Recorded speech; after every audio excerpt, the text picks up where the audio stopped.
everyone. We're here with Liam.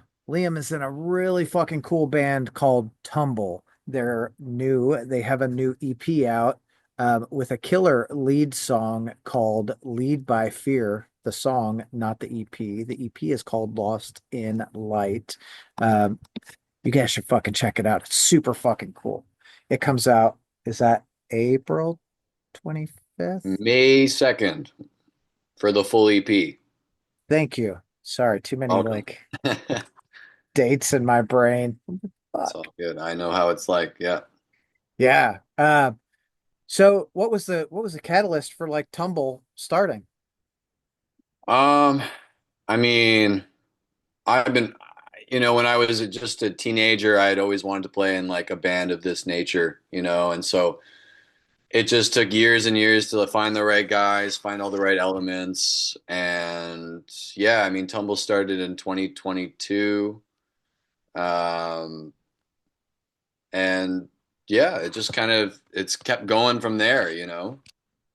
So you So guys just kind of all got together and said, "Hey, we're gonna fucking rock and roll." Like, yeah, I'm on board. yeah, for sure. I mean, our lineups changed a little bit since we started the band, right? We've gone through a couple drummers at this point, but just finding the guys, yeah, to rock with, like me and Tarun, my bassist, we've had a this sort of chemistry going for like 8, 9 years now.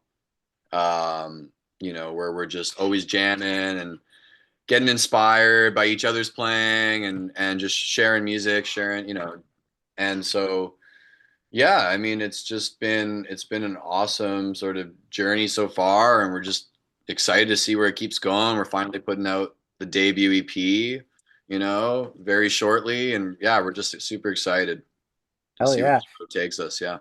How does it feel to be like on the brink of the release of that debut EP? I mean, it's exciting. We got some touring plans for the summer, and I'm just excited to finally get it out. We recorded it actually about a year ago or over a year ago now. So, hiding it away from the world, finally getting to share it with everyone, it's a good feeling. And I'm excited to finally get the records. We're gonna open a pre-order for those this week, I believe, and we'll have them in hand very shortly. And yeah, it's all very exciting. So. Hell yeah. Yeah, I Yeah. mean, after almost 3 years of, being a band, it's like, man, we I bet you're like, Yeah, oh we need man, we something got, physical. yeah, Like we had CDs and that thing, but like I'm a vinyl collector. It's all about the vinyl, right? So, yeah. yeah. Now that What that's crazy variants can we get? Like, I want that. Who's yeah, got blood exactly. in their vinyl? That's the one I want. You know what I mean? That's it. Yeah, for sure. That's funny. So what was your like? I'm a big vinyl guy too, and sorry, I'm super tired right now because it's been a long day, so I'm a little All hyper. good. What's like the craziest vinyl that you have? Oh man. I mean, craziest vinyl.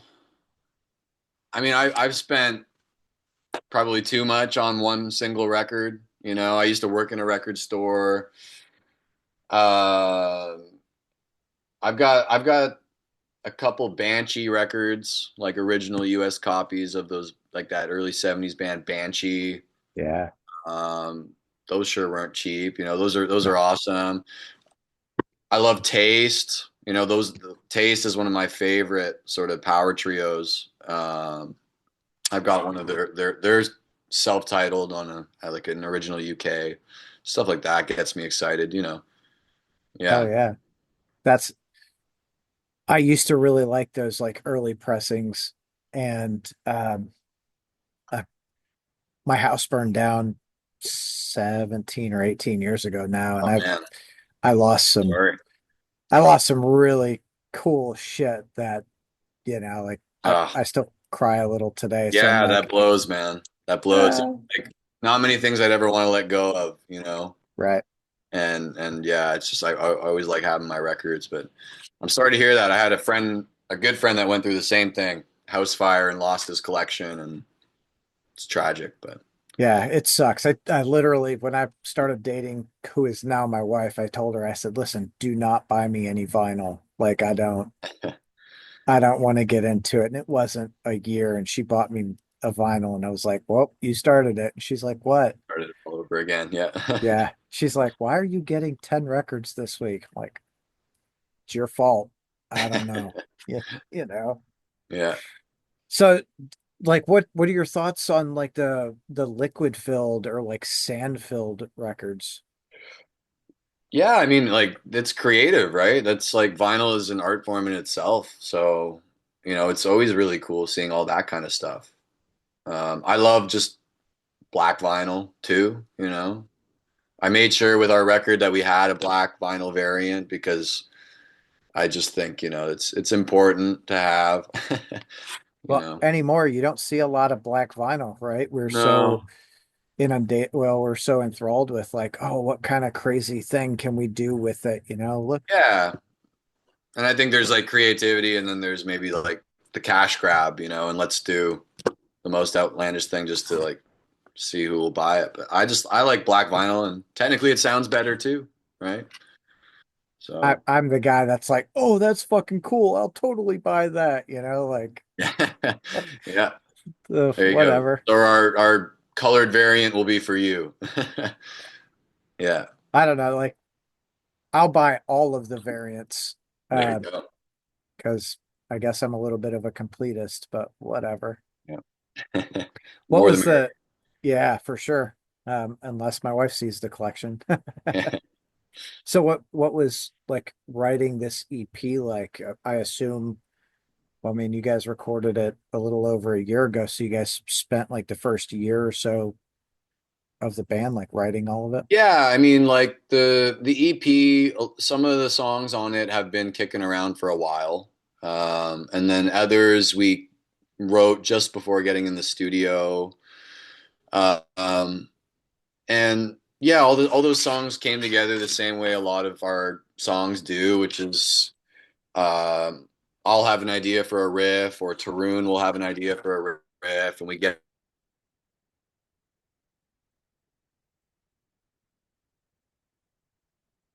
Oh shit.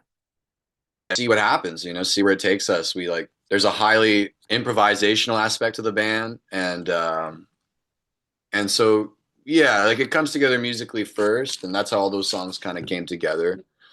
Um, Sometimes it usually feels like the song kind of writes itself, and we have some, and other times we have ideas kicking around the can, and then the lyrics come last, and those, come from all kinds of places. I try to write every day, and sometimes it's conversation, sometimes it's literature, sometimes it's more like philosophical thought. But yeah, like the songs all came together, and they all. I feel like all these songs all work really well together.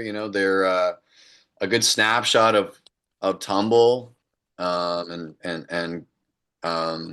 yeah, I think they also succeed in capturing our sort of live energy and essence as a band because we really sort of pride ourselves on like our live show, like, and we like I said we're highly improvisational too, so we had those elements in the studio as well. Very reminiscent of, you know, like the 60s and 70s with those bands, you know, like even in the heavier like rock arena back then, they did a lot of For sure, improvisation, you know, for that's sure. Yeah, and I mean some, like with guitar solos, sometimes I keep it closer to the way it was recorded, but usually I'm just stretching out, and the solos on the EP, those are all improvised, and I kind of just like keeping it that way. I like being able to branch out a bit. We all do, and so yeah, bands like Cream and the Band of Gypsies, when you hear those songs, you know those you're hearing it played that way just for that only take. that time. Yeah. Yeah, and Yeah, like I think that's an art form that not a lot of bands have anymore. And it's, you know, yeah, it's kind of missed. Not that I like going to see the bands that I like and when they play pretty close to the record, but enough where you're like, oh, I like how they fucking added yeah. that, Oh, for sure. you know. I don't like it when it's I'm not a big like Grateful Dead or guy, so like when they go into Mm, their extended, I'm like, no, I need something a little more contained, you know. yeah, for sure. For sure. Yeah. I mean, so that's kind of where we're coming from with our stuff, right? It's like that heavy sort of 60s, 70s sound. That's where we get a lot of our influence from. Mountain, Hendrix, all that proto metal stuff. Yeah. So back, yeah, that's I guess that improvisational aspect, it's maybe lost on some bands, but there's lots of music out there that's, super improvisational and experimental. So we like having that element. That Yeah. it keeps it exciting, and it's a conversation. So when we get in the room, we're listening and conversing with one another through our instruments. So yeah, hopefully some of that's captured on the EP. I think so. I think it's like, Yeah, it feels like you guys are just kind of in a room, like which we playing were. together. Yeah, Right. yeah, we just did it in one room, live off the floor, the same way we would just be jamming or rehearsing for the most part. Yeah, that's fucking cool. I think that's again, right? Like that's another thing that probably more bands do it than we realize, but Yeah, there's so much of single tracking to build the song. right, for sure. Oh, I just had that conversation with a buddy of mine at Clean and Sober Stoner. Like, oh, more bands need Oh, to like just get into, like the recording studio and everyone play in one room so you can get more of a live feel, you yeah, know? yeah. I think it's important. I mean, all my favorite records were recorded that way. So that's where I come from. I don't know. I feel, to me, that feels like what's right. Yeah. Feels more organic. Well, that's the beautiful thing about music, I feel, is for every band, it's going to be a little bit different. It's what feels authentic to that band in that moment, and the For ability to sure. capture that in the studio is For sure. fucking cool. Yeah, absolutely. So, what like what band for you, or like what is the memory for you that made you go, man, I'm gonna play music. It's funny. I mean, I have this memory of listening to the Rolling Stones when I was really young. Like I was digging when I was, just a really young little wee lad, just rummaging through my dad's like CD collection, stumbling upon the Stones.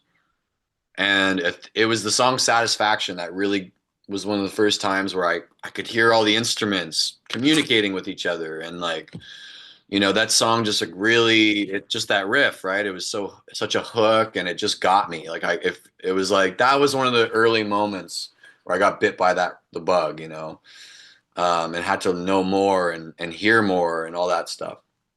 Um, So I mean that kind of set me on my path, but that was when I was like, again, just a really like a toddler basically. And then I started playing guitar when I was like 12 or 13 years old, and I don't know if it was as much I wanted to learn like a Rolling Stones lick as it was I wanted to just impress some girls at school. It was just something told me I needed to play guitar, and then my love just blossomed, and like my connection with it just kept growing and getting deeper, and then it became an escape, and it became um just a way to connect with other people, Yeah. and it's still that for me, and it's just nothing, it's something I can't ever get enough of. After our conversation tonight, you best believe I'm heading to the jam space and just rocking out with the guys, right? It's what I do. Yeah. Hell yeah. But, Yeah. with music, I love the sense of community, the sense of connection with other people that are Oh, it's huge. Yeah. into the same thing, like to be in a room with, I don't know, 300 people or shit, even 10 other people, just Yeah. everyone watching a band and you're there for the same reason. There's Yeah. I don't give a shit what your political, religious, That's it. sexual affiliation Yeah. is. None of that matters. You know what I Yeah. mean? Yeah, for sure. It unites everybody, it's the universal language, and yeah, it's all about that sort of like, that support and that community, that whole aspect. It means everything, and that's, it runs deeper than I ever could have imagined when I was just a teenager, like thinking about playing in a band.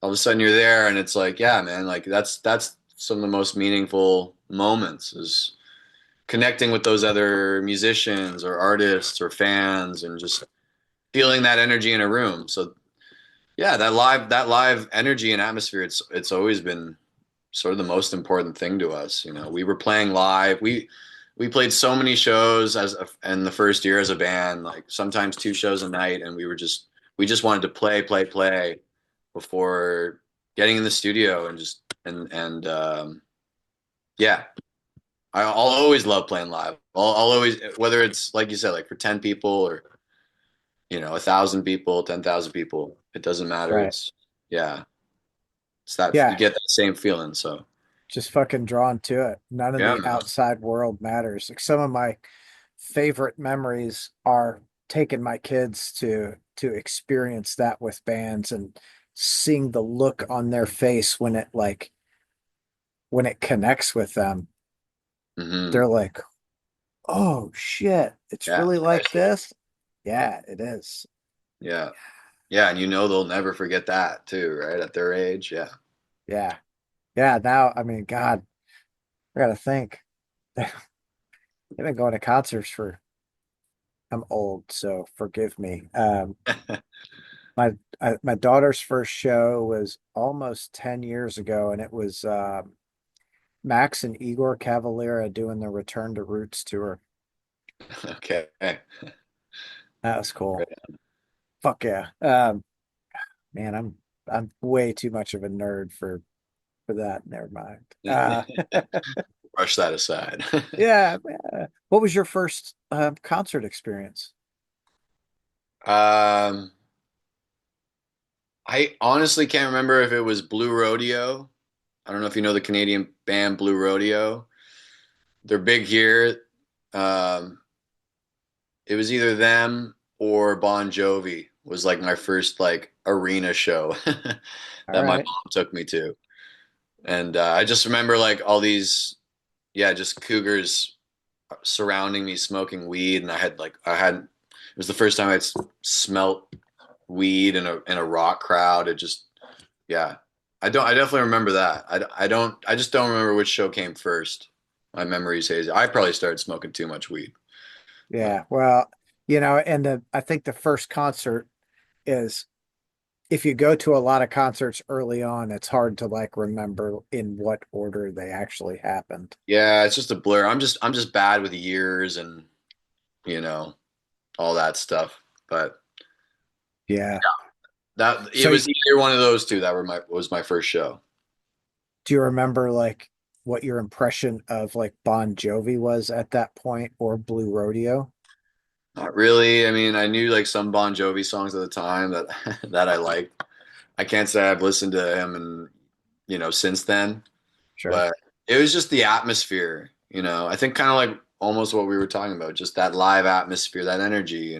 I felt all that, and it was just the huge sound and the lights and all the people, the crowd. Really, you feel the crowd at that age more than like whatever loud sounds are going on Yeah. half a mile that way. Yeah, Yeah, it was cool. it's a really different environment, when you're early on going to shows because it's funny that you say that. My first concert was Michael Jackson on the Thriller tour. Oh, damn. Yeah. And people are like, was he good? I don't fucking remember. Yeah. I, There's just I too had, much going on. I mean, God, I was probably 7 or 8 at that time. So I had like no clue, but Yeah. I remember everyone being happy, everyone dancing, Yeah. and being in awe of what was going on around me, not necessarily what was on stage. Yeah, man. I mean, it's like a religious experience at the end of the day, really. I mean, I've Yeah, gotten more of a religious experience out of that than sitting in a church, you know. me too.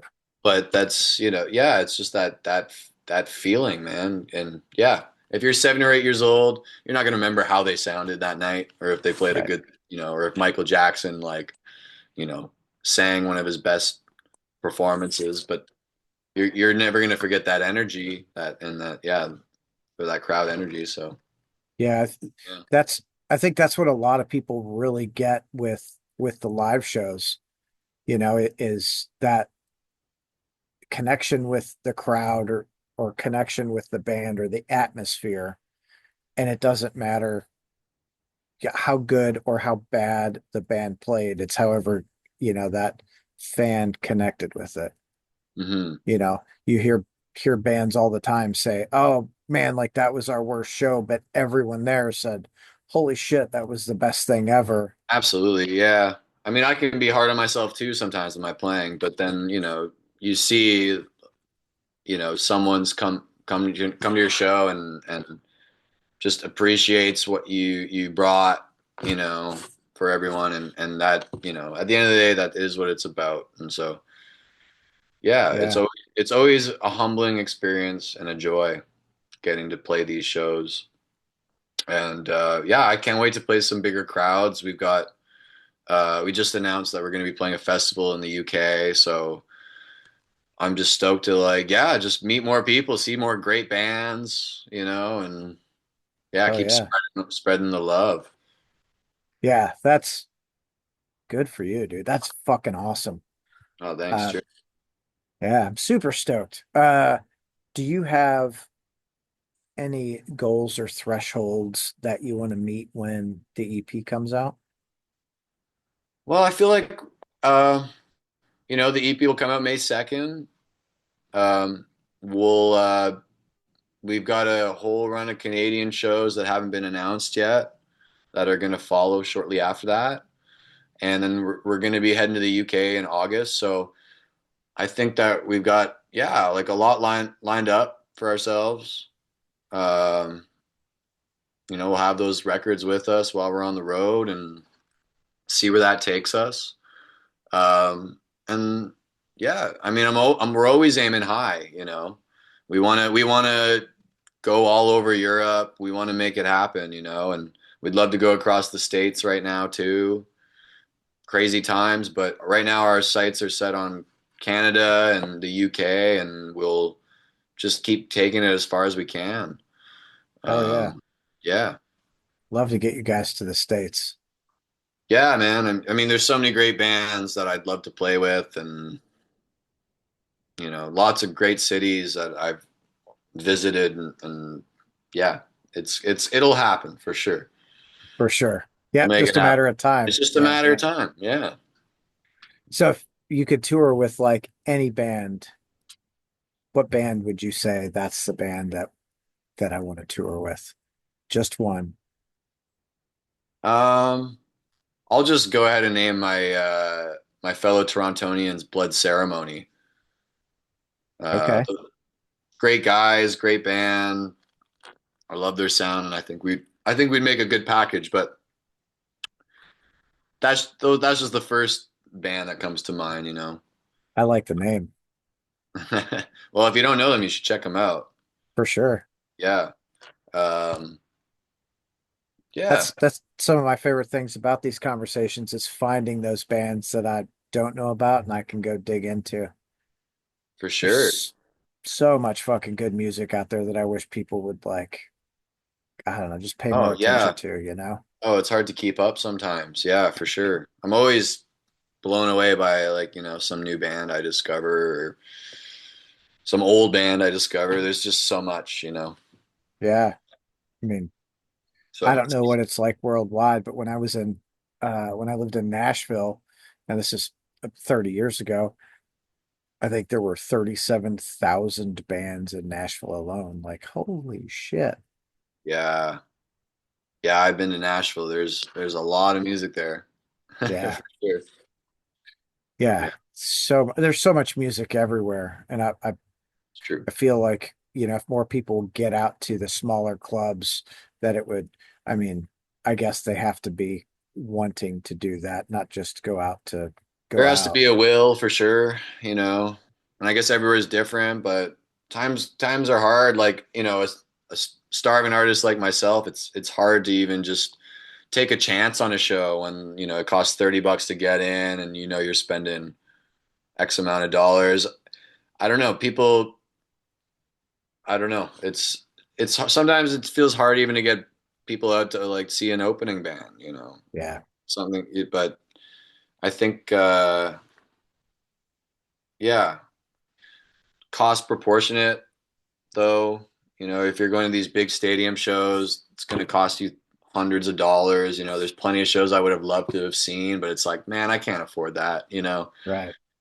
Well, Aerosmith's final show. Fuck, man. Yeah, I mean, I would like to see Joe Perry at least once, but I can't afford that shit. So at the end of the day, yeah, man, if it's like, I think more people should just take a chance on going to see a local show, spending $15, $20 to just get into a show and see what it's all about.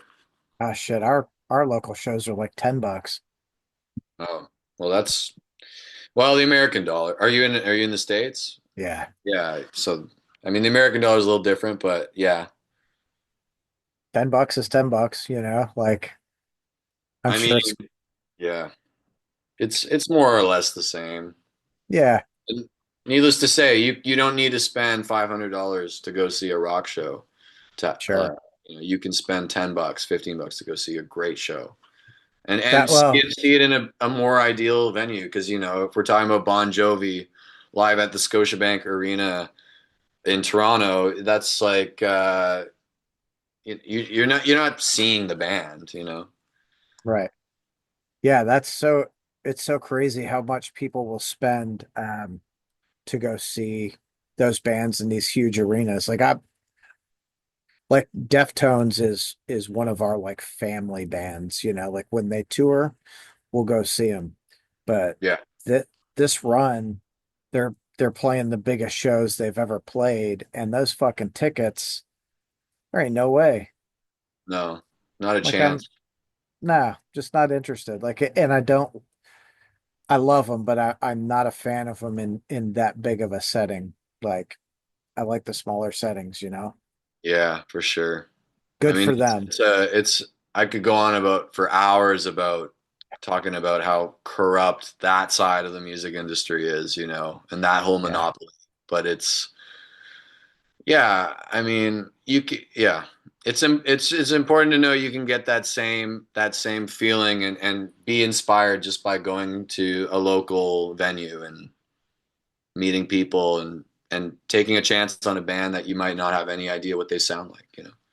Yeah, and I think those bands are a lot more appreciative that you're there For spending sure. your, 10 or 20 or $40, whatever it is, on them versus the bigger artists. Yeah. Yeah. I mean, the underground will always be alive and well, and it's not to be tainted with. You can't fuck with it, really, it's just Right. it's there. It doesn't nobody is influencing it. It's just living and breathing on its own and it's a beautiful thing. So, And there's no fucking rules to it, which is what makes it so freaking awesome. exactly. Yeah. I love it. Now, do you notice that bands now, or more bands now, are doing a lot of like cross genre, like mixing, versus more so than they've ever done in the past, maybe? I mean, in the scene here in Toronto, I feel like bands more so lean into a certain like an identity, you know. Um, I, yeah, it's hard to say. I mean, I hear all kinds of influences in different local bands, but it's there's it's there's the bands where it's like they feel like they have a real original sound. Those are maybe few and far in between, at least in the local scene. I don't know. I mean, No, there's I Yeah, I'm with you. I think it's really hard to have that.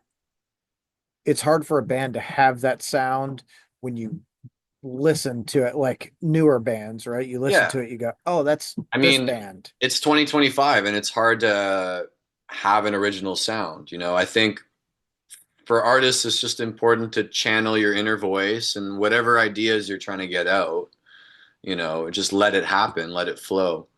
Um, and I think one way or another, whatever, you know, if you're listening, if you've got an ear and you're listening to all kinds of different music, it all kind of filters through you. Um, but yeah, I mean, like killer original bands that are a melting pot of different influences. I mean, they're out there, but these days it seems like maybe bands lean more into like their sort of thing, you know, their niche.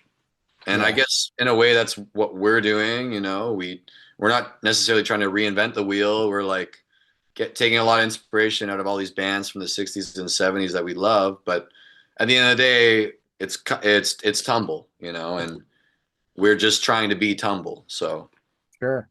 yeah. That's how it, in my mind, that's how it should be, right? Like a band, first and foremost, should write music that makes them happy playing or fulfills them Oh, in yeah. whatever way, right? Because Yeah. it, Don't think about the audience until it's done, you know, until the don't song's done. fuck that. Don't think about That the doesn't matter. audience. Yeah. You know, it comes Yeah. across it when you do that, it comes across more authentic because you're especially on stage, you're playing what you want to play, regardless of what everyone else Yeah. thinks. And I think that's when fans really go, they really go wild for the band, you know? Yeah. I mean, it's something you can see it from miles away. You know, you can tell when a band's just putting it on, you know, or Yeah, when it's the real deal. So, that's the fucking truth. yeah. Is there a band that you remember that like seeing, and I'm not going to ask names, um, maybe, I don't know. Is there is there a band you remember seeing where you were just like, dude, they're just 100% just phoning it in? Um,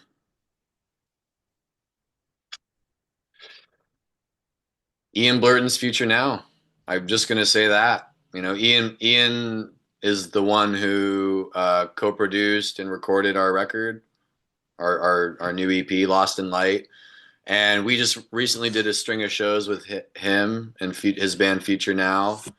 Um, and those four on stage together is unreal. It's so inspiring. So that was like a more recent, you know, Right band that on. just really blew me away. That's cool. That's really I like being absolutely blown away uh, by a band's performance because it's one, because obviously want to see the band, but two, because I love seeing audience reactions when they're connecting. I mean, Mhm. I'm not a big Godsmack fan. Like I could take him or leave him, but we were at Louder Than Life a couple of years ago and Mhm. they were playing.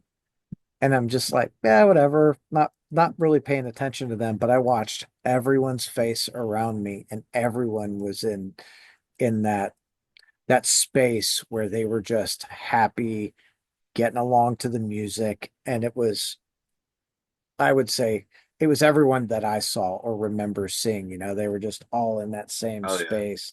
I'm like, Oh man. fuck. Yeah, there's no other feeling like it. I love those Yeah. festivals, man. They're great. Yeah. Yeah. God, It that's so reminds crazy. me like I went down to Levitation this past year and Austin Psych Fest as well and just all those great bands, just seeing everyone into it. Yeah, man, it's an overwhelming feeling. Yeah. Yeah. And those smaller festivals, dude, it's like a brotherhood, everyone, you go to a couple of them and everyone knows everyone. Like, hey, I haven't seen you since Yeah, whatever the last one was, you know? yeah, it's really cool. That is super cool. Oh, shit. So, what shows do you guys have announced right now coming up? You've got the UK. Yeah, so we're heading to the UK. We're going over there for Cosmic Vibration Festival. That's in late August. So we're yeah sharing a festival lineup with some amazing bands, including some legendary bands like Leaf Hound and Stray, which we're super excited about. Oh, Um, yeah. and yeah, there'll be some more shows surrounding that announced. We haven't announced them yet, but um, those are going to be announced soon. And then a whole Canadian run is coming in June. Um, Again, these are all tour plans that haven't been announced, but I'll say I'm here. I mean, fuck, you best believe there's some shows coming, and yeah, we're packing our schedule tight for the summer. So Hell yeah, yeah. A lot of good shit coming down the pipeline for you guys. that's right. So when you go over to the UK, you're gonna try and do like a few dates around it so it's not just like a one-off. Absolutely, yeah, yeah, yeah. As soon as we're gonna be filling that itinerary as much as we can. Um, and we'll have about a week of shows, more or less, Right while on. we're out there trying to hit as many cities as we can. So the Uh, festival, Cosmic Vibration, that takes place in Sheffield, and then we've got London, Bristol, Brighton, Nottingham shows lining up. I don't know. It all comes through the feed, to me. So I just see what we get. But gotcha. I yeah, was gonna say reach out to the dudes in Sergeant Thunderhoof and see if they could like put you on with the show because those dudes they fucking rip, dude. They are so right. good. Definitely heard the name, but I'll look into it. Yeah, those guys absolutely jam. Like they they just played Planet Desert Rock Weekend out in Vegas I guess about 2 months ago. Oh yeah, Man, what a right. fucking show. Were you there? Yes. Oh, sweet, wicked, Yeah. That whole weekend. So John Gist puts that on and he curates everything himself and just it's fucking fantastic. There wasn't a band that I was like, nah, about all weekend. Everyone absolutely nailed it. amazing. Yeah. Oh, Man, that's love it when that shit a blast. happens. Oh yeah, Yeah. never a dull moment. Right. Yeah, Right on. so often, especially with these bigger festivals, you go and there's like Louder Than Life is uh there might be a lot of bands you want to see, but you only get to see a select few because everyone's playing at the same time. Yeah, yeah. That's that's the thing, I guess, about playing a festival rather than just being an audience member. Yeah, Necessarily get to see everyone you want to, but nature of the beast. that is it. That's all part of it. Motherfucker. So what color variants do you guys have coming out? We know you've got black. Yeah, we're gonna do a black, and then we got a really cool orange blue marble splatter variant that kind of works with the album cover. So yeah, those are gonna go up for pre-order this Friday. I think that's March 28th, I think. Yes. Sounds about right. Yeah. Um, yeah, and then the record will be out May 2nd. We'll be touring it in June and in the UK in August, and yeah, super excited to Hell finally yeah. hear it. I just want to hear it myself. Hold on. No, come on. You've had to have heard it by now. I haven't heard a vinyl version yet. Oh shit. You didn't Yeah, get a test pressing yet? not yet. These Uh, records are getting pressed like in Hungary, so they're not at my door, but I can bank on it that they're going to sound and look amazing. sure. Yeah. Yeah. I always count Yeah, on the with Like us. Stickman and Echodelic in our corner, we're pleased. So Yeah. Yeah, you guys got some good people behind you for sure. That'll be that'll be freaking dope. yeah, we're grateful. Yeah, it's exciting. Hell yeah. How did those relationships come about for you? I went late. I took it upon myself to just hunt labels, and just find the right match. And hence why these songs were recorded just over a year ago. Is it just took some time to find Echodelic and Stickman who felt like the right fit for the release, and yeah. So yeah, endless gratitude to Echodelic and Stickman for you know, being down to press it. And Oh yeah. yeah, it's nice to That's have them in our corner. that's an important thing that, in the underground music scene is to have those people that are willing to, go behind a band that is so new, right? Yeah, for sure. It's easy to find the 20-year band that's got 100,000 fans that'll buy a shit, but when you're a newer band, like under 5 years, and you get someone behind you that says, "We'll do that," it's like, fuck yeah, they believe in what we're doing. Yeah, it's a good feeling for sure when you feel that Hell yeah, support behind you. Absolutely. Yeah. for sure. God, those I feel like those people are so few and far between in the world anymore. Well, I try to keep a more optimistic point of view, you know. Sure. I think overall people are good. Maybe there's just too many of us, but the will is good. Yeah, you're right. I have to agree. I think overall people are good. Not that people are bad, right? But No, I th we're I all think just searching for our own version of love, I think. yeah, Find it in different places, our own connection, whatever that means. whatever it is. Yeah. Yeah, for sure. Oh shit. Okay, Liam, dude, thank you for taking time out of your night to come hang out and chat with me before you go jam. Yeah, it's been a pleasure, man. Thanks for having me on the show. And yeah, I will Oh enjoy the yeah. jams. Yes, enjoy the jams. Oh, where can people pre-order the record? Yeah, so this Friday, March 28th, you can pre-order the record through Echodelic on Bandcamp or Stickman Records on their website. And if you're in Canada and you want one of our records, you can come see us on the road in June. Hell yeah. Go see him on the road in June. Thanks a lot, Tom. Awesome. Thanks, Liam. I hope you have a great night, man. All right, cheers. You too. Thanks. See ya.